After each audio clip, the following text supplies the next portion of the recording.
Tonight we're going to be looking at one of Nichiren's five major writings. I primarily focus on the five major writings because they are major writings.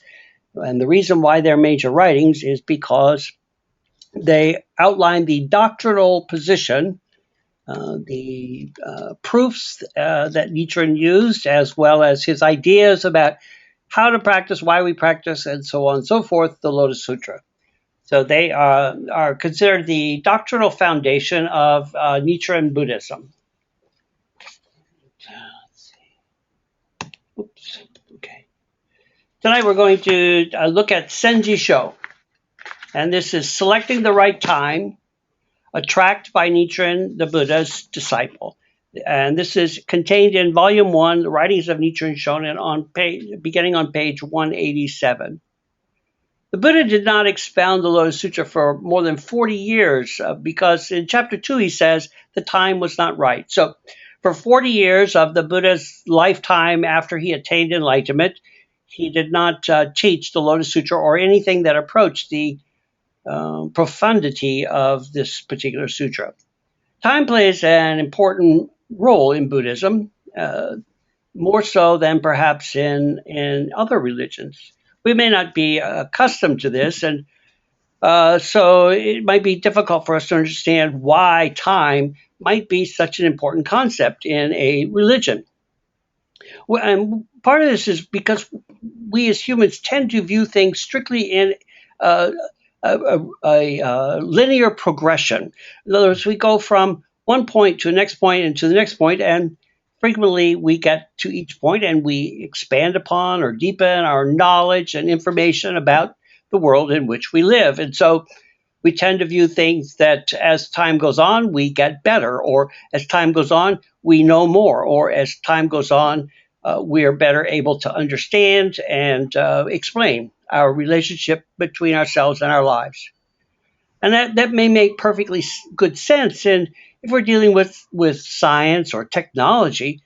However, when it comes to religion, this is what the Buddha understood, that time isn't really linear, that there's not necessarily a natural progression from one level of understanding to another level of understanding just because we have advanced in time. In fact, it was his understanding, and I believe that this is true, that as time goes on, when it comes to religion and philosophy, we actually move further away from, in a more negative direction, the original doctrines. And that an extended length of time does not necessarily indicate or guarantee an ever deepening understanding and relationship to the original doctrine and scripture. We only have to look at what's going on with the Bible right now, and how it's very contentious as to what this multi-thousand-year-old document, what its relationship to our contemporary time is, and how to interpret it in view of what is currently going on in society. Our ancient texts did not necessarily address adequately some of the complexities that we face contemporarily.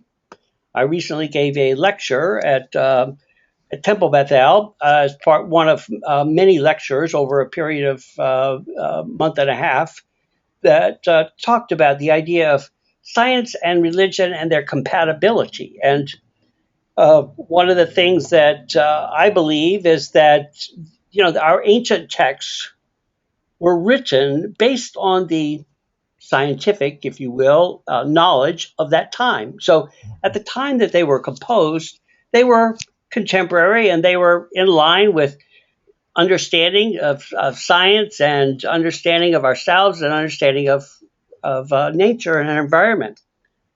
However, as time goes on, our understanding changes, our discoveries increase, we learn new things about ourselves and about the environment in which we live, and yet our scriptures don't necessarily undergo this same change. And so, what we have to be aware of is we're interpreting, our ancient texts into a contemporary experience is not to be stuck on the scientific understanding that may have framed or influenced the text itself. So when when we discovered that the Earth was round, well, actually we didn't discover it. One person came up with the idea, or maybe a couple of people simultaneously, and one person got credit. But we discovered that the Earth is indeed round and not flat, which was the contemporary view of science and the environment and universe at the time that the Bible was written. And so we had the conflict between this old idea of science and doctrine based on that old idea and the rigidity of clinging to this old idea that really had no real importance or significance when it comes to the greater expanse of the teaching itself. So again, time is indeed very important. We just aren't always willing or able or even open to considering what this relationship is. So this Senji Sho, and this is one of my favorite gosho. I've written more on this particular gosho than on many others. And even as I was preparing for this lecture, I had a new insight, if you will, and a greater appreciation for it. So I must admit that this one and Rishon Kokuran are my favorite writings. What you see in the picture here is a picture of the space where Nichiren lived at Mount Minobu. And this ceremony here was done at the 750th anniversary or 800. Let's see, I guess this would be about the 800 or maybe 775. Anyway, somewhere around between 750 and 800 anniversary of Nichiren coming to Mount Minobu. And this was just a couple of years ago when this happened. If you go to Mount Minobu, and this particular site it's normally empty. It's full of people right now, but it's very kind of in a remote location at Mount Minobu. You have to go up the hill and you head as if you're going to the founder's grave, where some of Nichiren's remains are placed. Off to the left-hand side, you go up another little tiny hill. You can see it from the path to the founder's grave, but you have to go up a little side path, and you go to this spot there.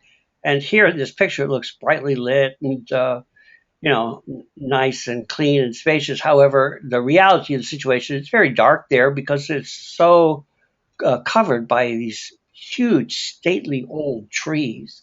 And so it has a very isolated feeling to it. And you could almost imagine the isolation that Nichiren experienced when he was at Minobu. And now when you go there, it is full of lots of things, lots of temples and buildings and, resident temples, what we call bows, pilgrim temples where people come and stay to go worship there. So it's not completely covered, but it's not as isolated. You don't get that isolated feeling, generally speaking, when you're walking around the Mount Minobu and the surrounding little village at the bottom of the hill. But when you walk over to Nichiren's this hermitage site, you really do get a sense of this isolation that Nichiren may have experienced and, certainly did experience because there's nothing around. And when I go to Mount Minobu, everybody makes this big thing out of going to the founder's grave. And the reality of the situation is as I understand, there's actually no relics of Nichiren at his gravesite. It is strictly a monument, but yet people treat it as if his relics are indeed there. That's sort of how the Japanese kind of do things. But anyway, they're not as concerned with what really may be a fact as they are with what is the myth. And so the myth is important to them. But this particular site, it's to me one of the most moving and I'd say emotional places for me when I go to Mount Minobu, before I entered the monastery Shingyo Dojo, the last part of your training to reach ordination, where you live in the monastery and practice and undergo the grueling environment and activities of monastery there. A few days before I entered the monastery, I spent, I arrived in Japan about a week early so that I could get used to the time change, get over jet lag, and just kind of ease myself into this much more slower, much more intentional, and certainly a cut off, an isolated kind of practice at the monastery. I stayed at a bow there for most of that 5 days and spent a good part of every day just at this site, at the hermitage site of Nichiren. I become tearful when I'm there, just thinking about the great effort that Nichiren put forth to make this practice possible for me today. Anyway, the this document was written in 1275 when Nichiren was 53 years old, and of the original 110 pages, 109 still exist. Of the 110, 107 of the pages exist at Myoho-ji Temple and Tamazawa in Mishima City, Shizuoka Prefecture. And of the other remaining pages, the other 4 pages that are 3 pages that are not accounted for in this 107, 2 of the pages exist at 4 different temples. I often wonder if that means that each temple has a quarter of a page, but at any rate, 2 of the remaining 3 pages are at 4 temples, including Ryuhonji Temple in Kyoto. And then there is 1 page that is unaccounted for that still exists. It doesn't mean that nobody ever saw it or that it wasn't documented as being original. And let me take a moment out here to talk about how we sort of classify Nichiren's writings. Not all denominations do this. The Soka and Nichiren Shoshu do not follow this classification standard. However, as far as I know, virtually all the other Buddhist denominations do adhere to this somewhat loose classification of Nichiren's writings. First off, those, in order to be considered authentic, we have authentic and we have unauthentic. In order to be considered authentic, either the original must still exist or a verifiably documented copy must exist. So if it's a copy and we don't know who wrote it, we don't know who saw it, we don't know who made a comparison between the copy and the original, then we do not consider it to be an original or authentic copy of Nichiren's writings. So if it's been copied and the original no longer exists, and that copy was documented, witnessed, and compared, then we do include that in the classification of being an original document.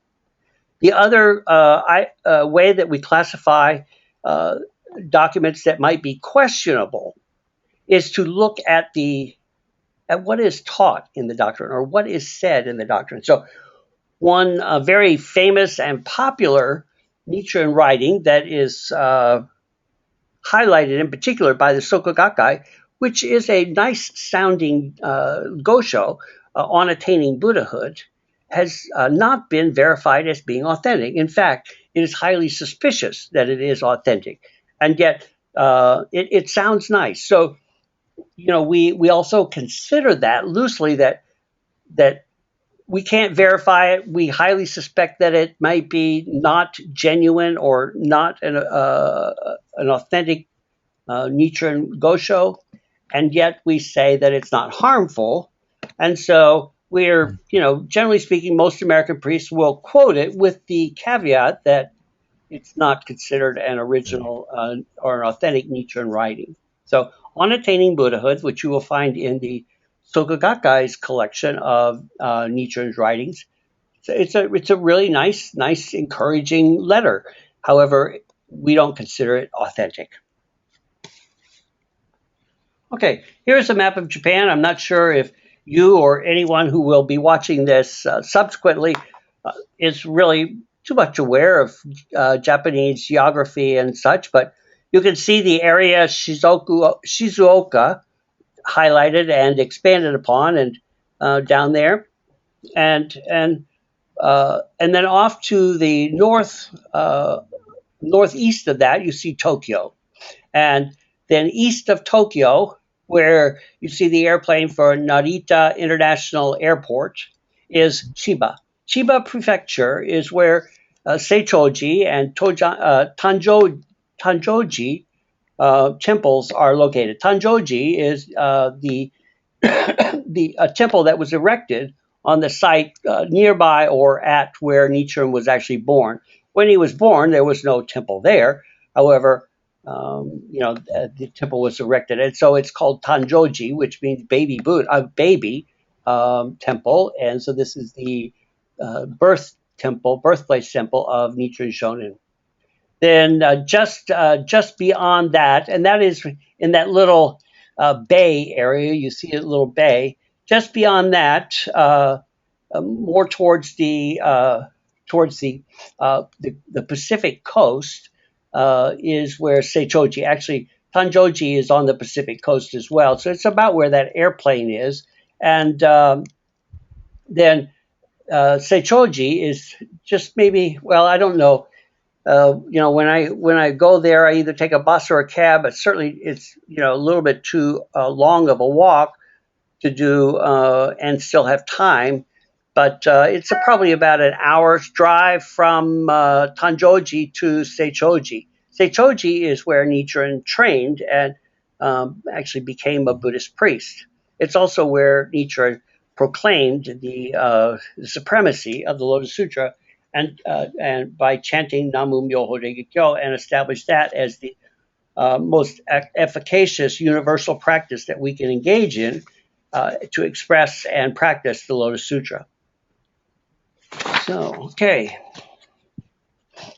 So to study Buddhism, first of all, we must know the right time. This is a quotation from Nichiren's writings. The Buddha didn't reveal his two most important teachings. One, the enlightenment of the people of the two vehicles, and number two, attaining enlightenment in the eternal past. Nor did he expound becoming a Buddha in one's present body or 3,000 existences in one thought until he taught the Lotus Sutra. And he didn't do this solely based on the capacity of the people, but because the time was not right. Now, thinking about this, as long as the Buddha is present with his contemporary disciples, in other words, those people who lived alongside of him and practiced alongside of him, it's most appropriate that he be talking about the present and about educating them and bringing them into the concept, making them aware of enlightenment. I was thinking of another analogy. So I don't know if you've ever raised a child. I have not, so I'm only speaking theoretically here and not based on actual proof. But when you raise a child, at first you began speaking kind of baby speak to the child. Well, first you're not, maybe you're goo and gaga and stuff like that. And then you advance into baby speak, and you might not speak in complete sentences, or you might avoid using difficult and complicated words. So you're speaking to that child in the present. However, if you only spoke to that child as if that child were a 20-year-old and used complex sentences, complex thoughts, and complex words, you wouldn't really be speaking to the child as it is, but to the child it might become. So when we think about our interactions with our environment, with our friends, and so on and so forth, we don't generally, as a matter of our normal operating principle or procedure, we don't generally speak to people as we think they may be in 5 years or 10 years or 20 years. We speak to them in the current time. Now, occasionally we may say, in 10 years, I predict that you will be such and such, or, given the nature of yourself, in 10 years, I can see you as being a doctor or a lawyer or something along that nature, but that's not our normal way of interacting with our friends and peers. So, it's most appropriate that when the Buddha is speaking with his contemporary disciples, that he speak to them in the present in terms of the present. And generally speaking, that's how the Buddha taught for the first 40 so years of his life until we come to the Lotus Sutra. And, the Buddha is approaching the last 8 years of his life. I'm sure that he guessed that his life was coming to an end soon, just as, I'm also anticipating, more, I guess you could say, more uh, more intensely or more realistically that I too am approaching the end of my life. And whereas I may have known this all along, and I did indeed know this all along, it wasn't something that really hit home or seemed appropriate to prepare for when I was in my 30s or 40s. Not as much so as it does now that I'm almost 70. So as I'm approaching 70, it's much more appropriate that I be engaging in activities that are contemplating and preparing for the end of my life. And this is what I believe, and this is what chaplaincy tries to practice. And I think it's the most healthy way that we can approach the end of our life. All too often, we only want to remain in the present or the past and fear and dread the future. And yet the future is unavoidable. So, as the Buddha's approaching this end of life, he's thinking not so much about contemporary matters as he is how will this continue beyond himself. In other words, he's thinking about his legacy. He's thinking about what he can leave for the future.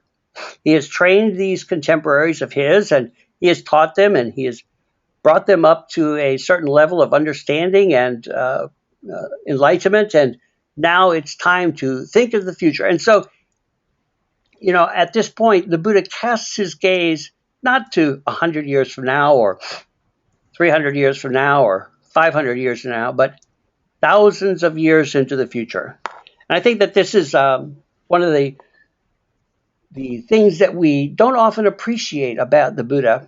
And, when I was speaking about the idea of science and religion, whether or not they were compatible, I said Buddhism is in the unique position of science now recognizing that much of what the Buddha taught and much of what the Buddha left us is now being proven true, whereas it was ignored or considered untrue years ago.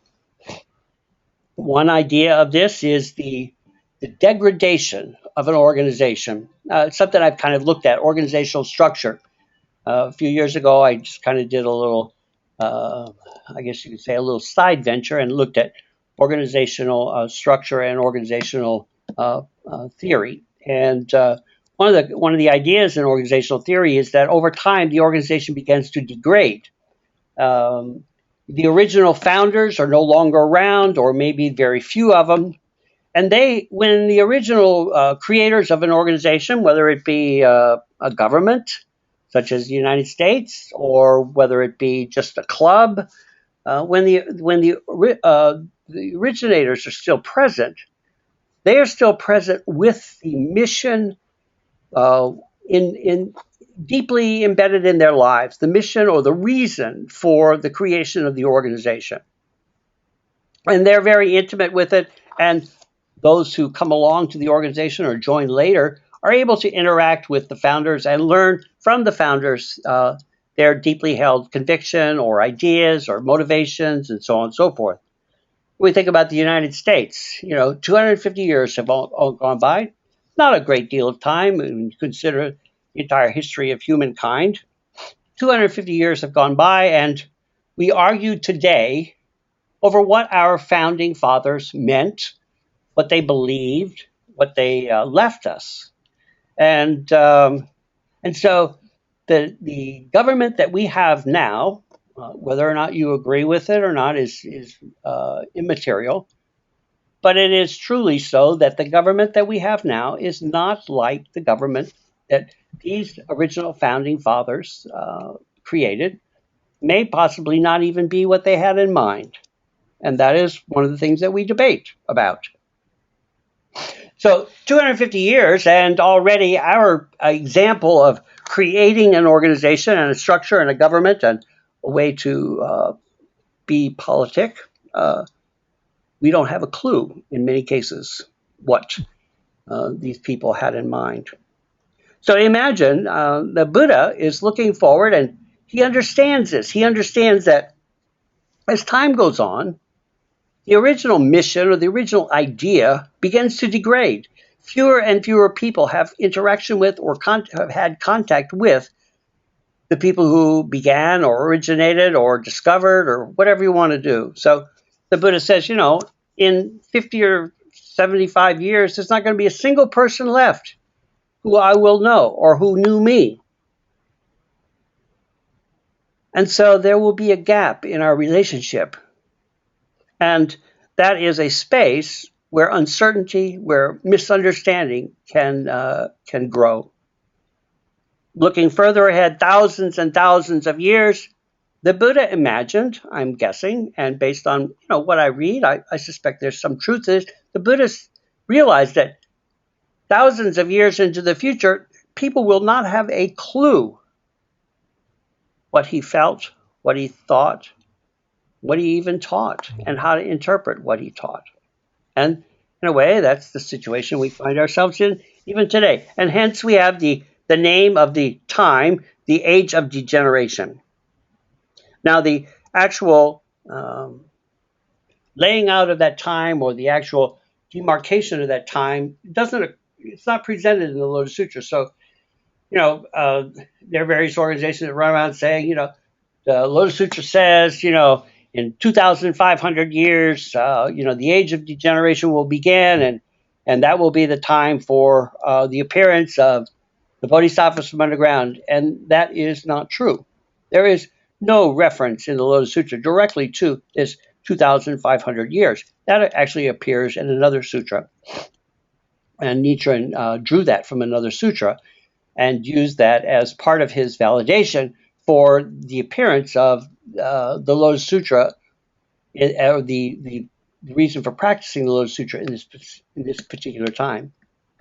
So the Buddha is looking forward into time, and he understands that things will become degenerated, things will become diluted, things will become misunderstood, things will become misrepresented, and so on and so forth. And he says, okay, I understand that. I get that. And that is to be expected. And when that happens, remember that this teaching that I'm going to teach you now, the Lotus Sutra, is the most appropriate teaching for that time, regardless of how difficult or complex it may be. In fact, I'm going to tell you repeatedly that it's going to be very difficult, that people will have a tough time understanding this particular teaching. And yet, this particular teaching is the most appropriate teaching for that particular period of time, because it reveals my true intent for the future. And, in the Lotus Sutra, he gives all these predictions of future enlightenment to his contemporary disciples. And he said, now is not your time for enlightenment. Your enlightenment will occur in the future as well. And because we're focusing from now on into the future, this Lotus Sutra is what I'm going to teach. And then then the appearance of the bodhisattvas from underground and so on and so forth. And this relationship, this connection between us and the Lotus Sutra is revealed. Okay? It's not manifest yet because it's not time. The expanse of time has not occurred.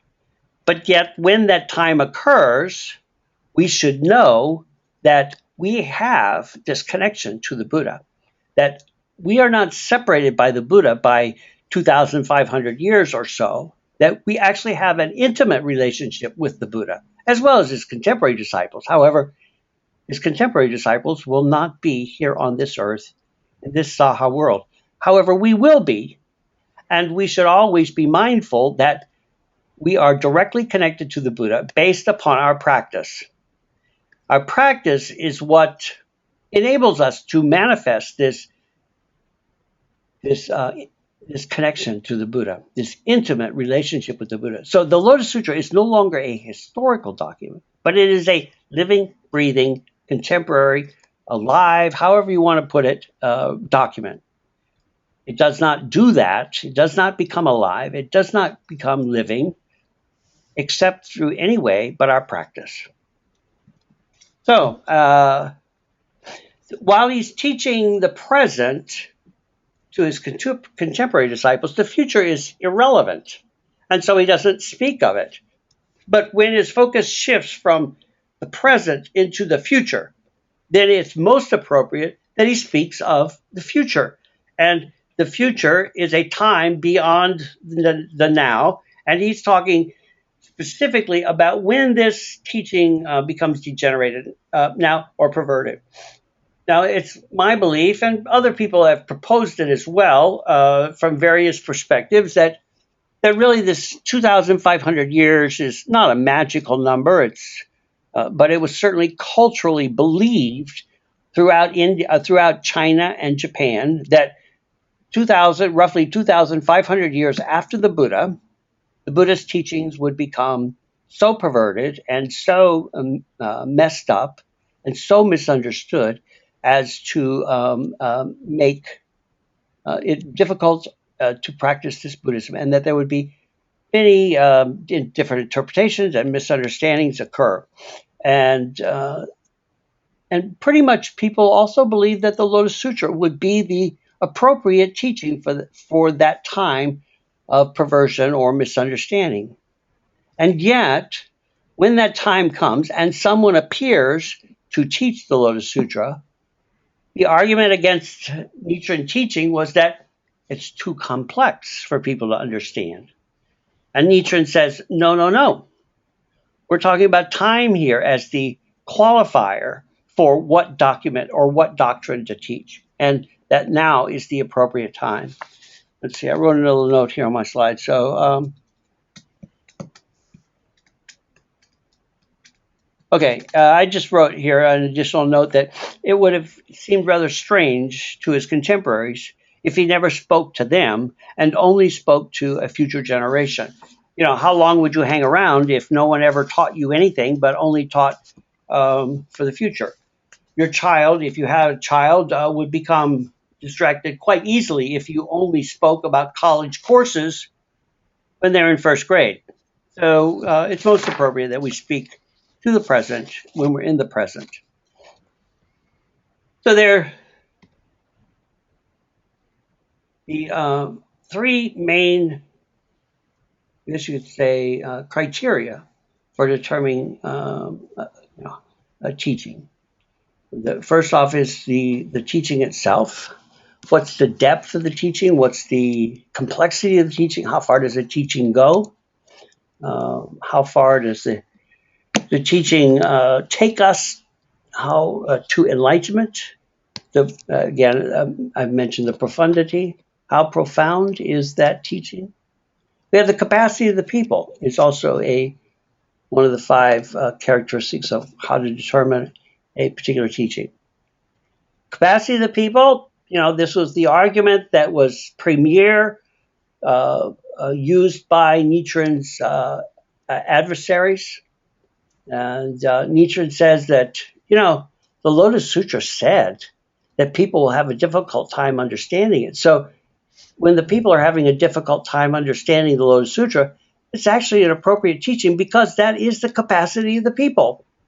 Rather than looking at the ability of the people to understand and trying to match a doctrine up with that, what we should look at is what the doctrine may say about what their capacity will be.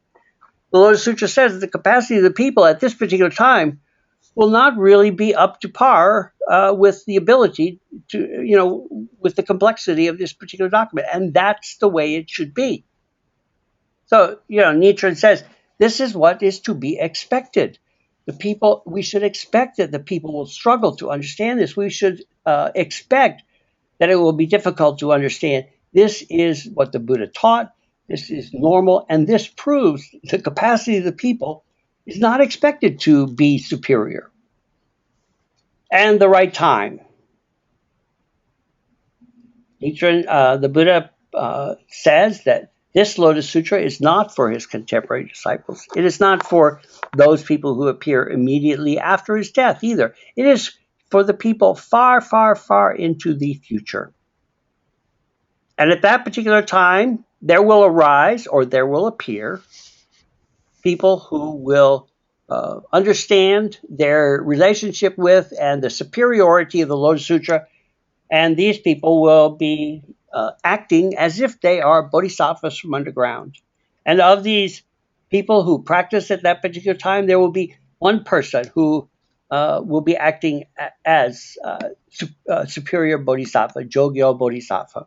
Nichiren, never really claimed to be the reincarnation or the manifestation of Bodhisattva Jogyo, but he does say that he is exhibiting, he's manifesting, he is living the life that mirrors Bodhisattva Jogyo.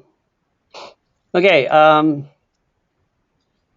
and the teaching, the Lotus Sutra is by far the most profound teaching because of those things that I named earlier in the last thing, that we have the enlightenment of people of two vehicles. We have attaining enlightenment in the eternal past and on into the future, and the Buddha in one's present body, and 3,000 states of mind in a single existence, or Ichiden Sanzen. These appear no place else, only in the Lotus Sutra. So a question that is frequently posed is what if the great Dharma is taught and people are not ready for it due to either their faith or they are ignorant, then aren't they likely to slander it? Then wouldn't that slander fall back on the teacher? This was one approach to arguing with Nichiren. Yeah, Nichiren says in this writing, Senji Sho, suppose a road was built and someone got lost on the way. Can we blame the person who built the road for that? Or suppose a patient refused to take the medicine a great doctor prescribed for him and died. Is this the fault of the doctor? Working in the hospital, I witness all too often people ignoring the advice of their doctor, becoming ill or increasingly ill, becoming ill again or increasingly more ill, because they have ignored the advice of the doctor. Who can we blame? We can't blame the doctor because the doctor gave that advice, but we can hold the person who has chosen to ignore the advice. We can hold them responsible. I would say that we can hold them responsible for their actions. And in the hospital, we're kind of in the middle there, that yes, they are accountable, and we also have to treat them. And this kind of gets into one of the, the harmful cycles that Americans, in particular, I don't know about the rest of the world, but I do know that Americans find themselves in, that we ignore the advice of our doctors. We go to the hospital patches us up, and we think, oh, it's okay. We can continue to ignore the advice of the doctors. I see that all the time when people are readmitted time after time for the same situation, ignoring the advice of the doctor, coming to the hospital, expect to be patched up and repaired, and we do the best we can and send them on their way, and they just repeat the cycle over and over again. So the point being laid out here is in response to some teachers in the past who have said that the Lotus Sutra is too difficult for people, and so some other teaching should be presented. And Nichiren counters that if a good road is built and a person gets lost, is it the fault of the person who constructed the road? or the person who may have not followed directions or may have veered off the path. And the Senji Sho is, as it's named, it is the selecting the right time, a track by Nichiren, the Buddhist disciple. So it's understanding the time importance. Again, you know, um, it's easy to think that time, how can time be so important? What difference does it make?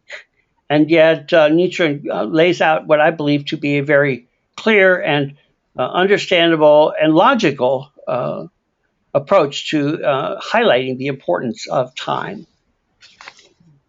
So, the capacity of the people. The arguments are: do not preach this sutra to ignorant people, do not give it to others carelessly, keep it and refrain from expounding it for a long time.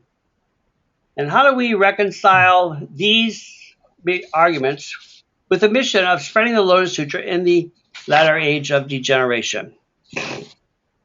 And by Chihi says that we must use wisdom to determine when the situation.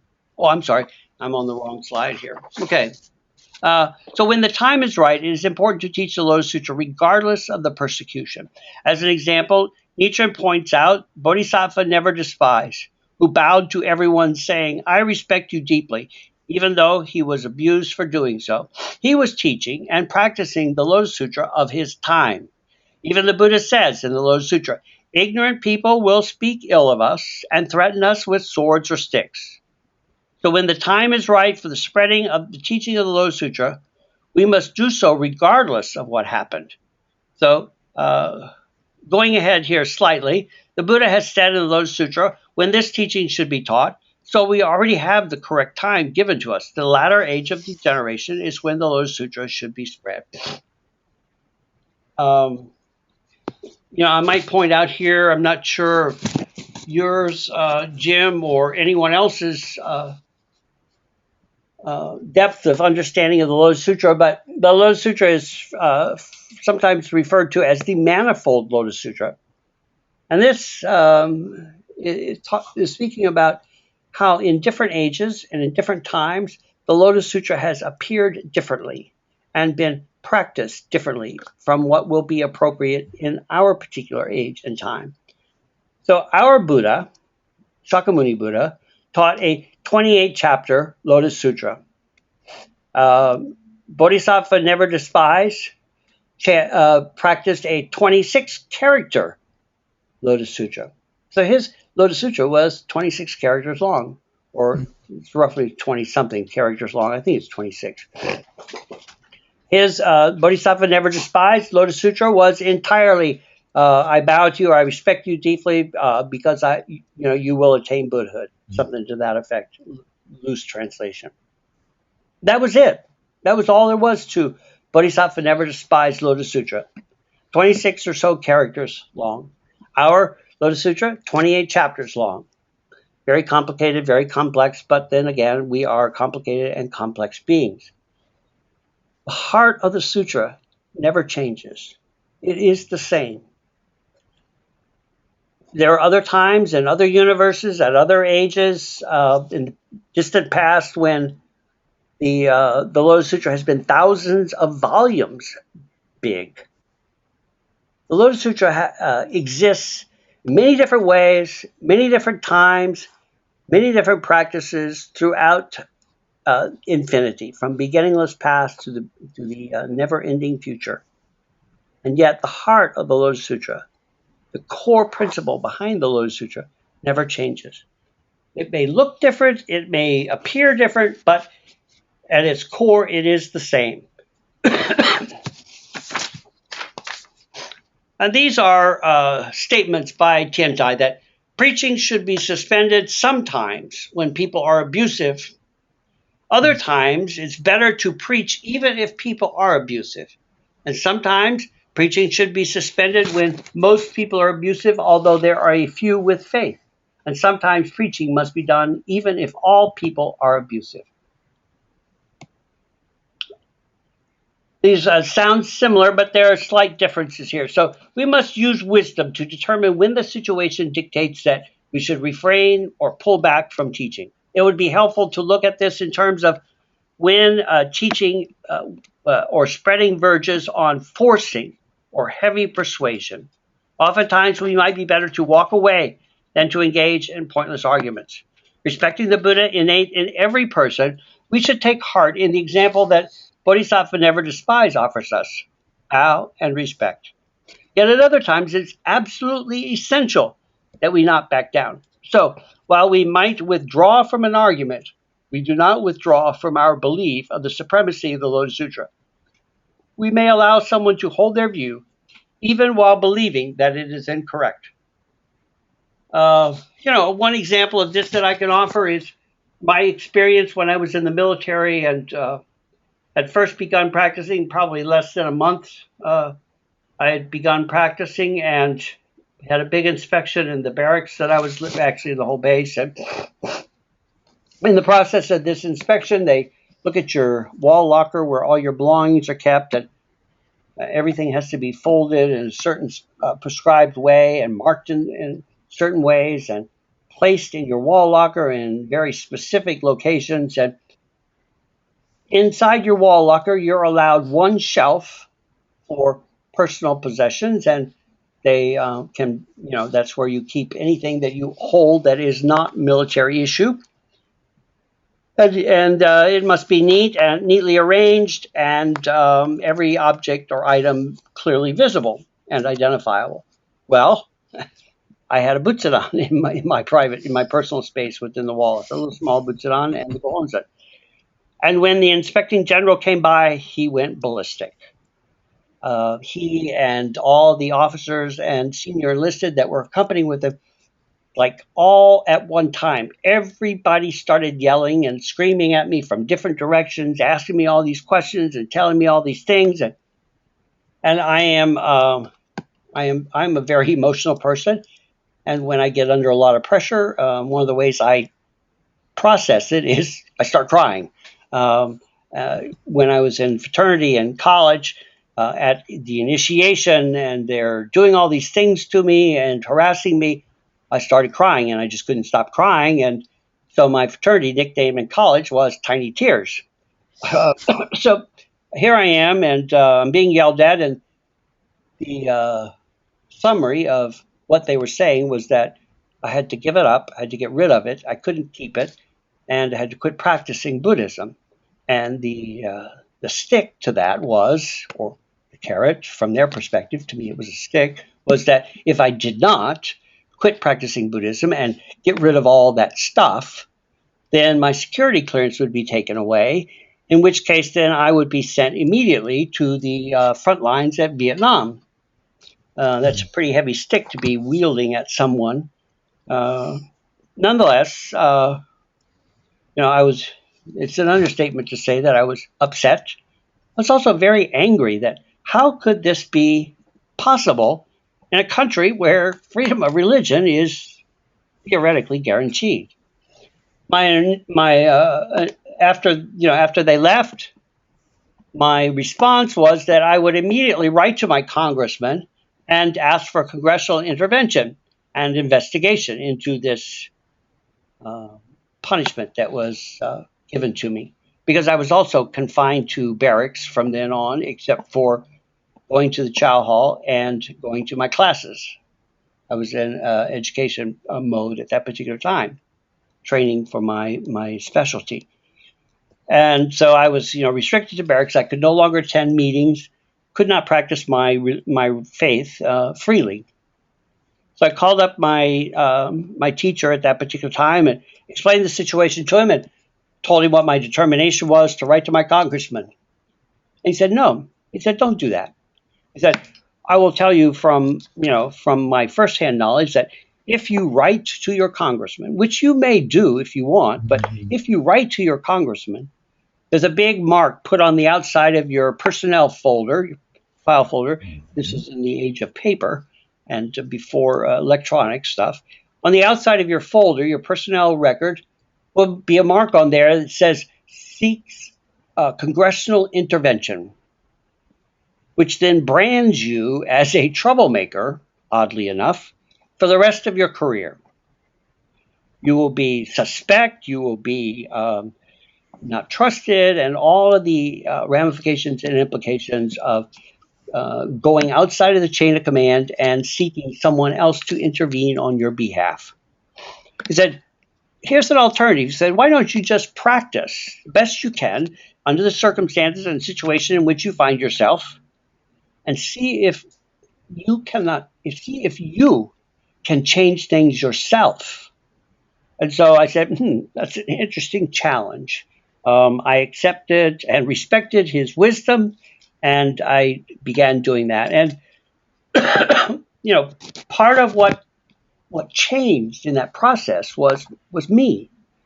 I became a little bit better Marine. I'm not a terribly organized person. I'm not particularly attentive to creases in proper places and starch applied liberally throughout the area. That's just not me. I'm not inclined to keep my shoes at the highest degree of reflectivity.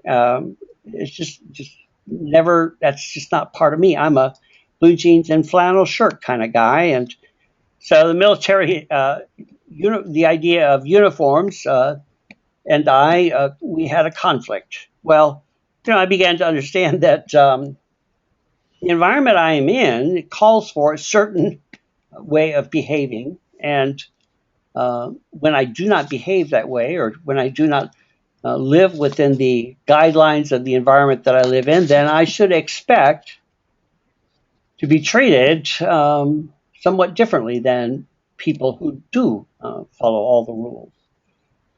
It was never quite possible for me to follow all the rules. However, I did learn to change and began to follow many of the rules. Over time, also, my outlook, my spirit, I guess you could say my sense of being, as well as the presentation of self to others, changed. And those people who persecuted me, if you will, began to look at me and treat me differently. Over a period of several months, I gained my liberty back and was able to begin attending activities, Sangha meetings again. I was given, back then, we had liberty passes. I was given liberty passes to leave the base at night. Occasionally, I got a liberty pass to actually leave for the weekend. Not very often, but occasionally. Over a period of 6 months' time, I gained back everything that was taken away from me initially. I gained it back. Actually, one of the main persecutors or objectors began to ask me for publications and information about Buddhism. I also received a meritorious promotion. I had, because of the punishment, I had missed the cycle for automatic promotion, and so I was a few months delayed, and I was given a meritorious promotion. Meritorious promotion looks really good on your resume, on your military resume, because it says that outside of the course of normal promotion, because you've been there, or because you've got the minimum amount of time. Of course, this is military, wartime, and so they followed time qualification pretty strictly, because there was always openings up above because people were getting killed. There's always openings to be filled, and so I had not gotten that normal in the course of just being there promotion. Instead, I got a meritorious promotion. A meritorious promotion looks really good on your resume. I missed a few months' pay because of it, but it looked better. And this kind of thing actually happened to me 3 times in the course of my 4 years of active duty. And each time after it was over, I received a meritorious promotion. All of my promotions while I was on active duty were meritorious promotions. The last time it happened, the people who brought charges up against me for practicing this religion and being a threat to national security, the people who brought those charges up to me and wanted me wanted some sort of punishment to be applied to me. When those charges were brought up at my hearing, it wasn't a court martial or anything, it was just sort of like a preliminary hearing.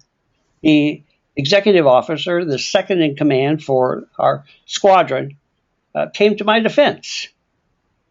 Couldn't get much better defense than second in command.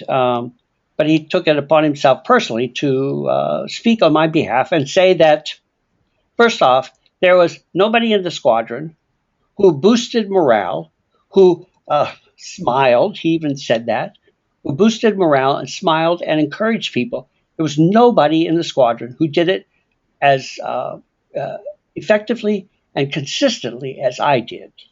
Nobody in the squadron, had that kind of presence.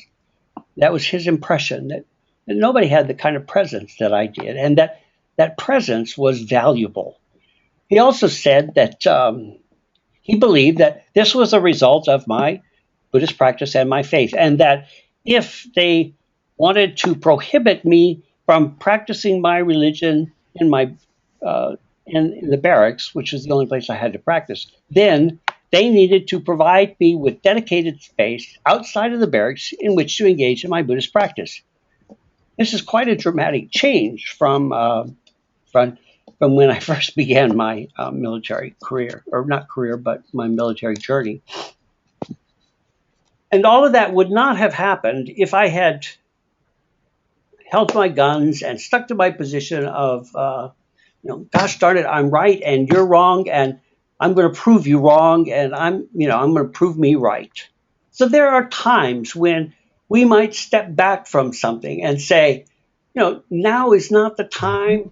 Now is maybe not the best, most strategic time to stand up and refuse to back down. That there might be a different way to approach this idea. And so at this temple, my overarching philosophy is that we do not engage in propagation. And the way I interpret the scripture, the sutra, is that if we are all Buddhas, if all of us are Buddha, there's nothing to convert. Because we're already what we're supposed to be. What our mission here at the temple is to teach and to awaken what lies inherently in every human being, whether that is in this lifetime or in the future.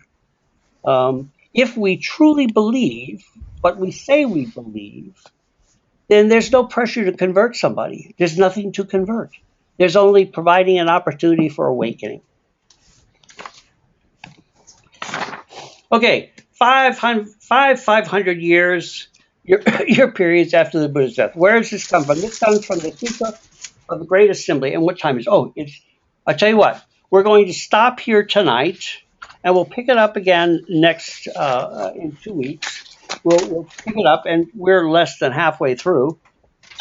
So I will try to not be so long-winded. If I am, then people can turn me off, or we can just keep continuing for as long as it takes to work through this. I got a little red light that says it's time to plug it in.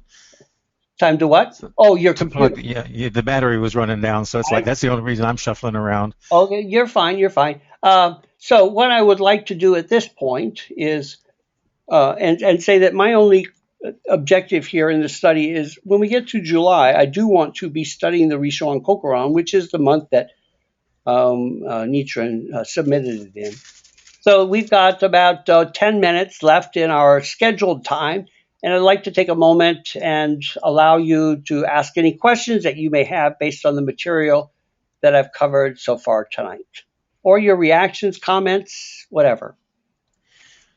I'm very much enjoying what you're saying, because it has explained a lot of the things like I had never understood when you're reading. Some of the things like only a Buddha can understand another Buddha, and I'm like thinking, oh boy, this is kind of deep. Does this mean that I'm not, able to do this? But I'm finding that it's not that necessarily that I'm not able.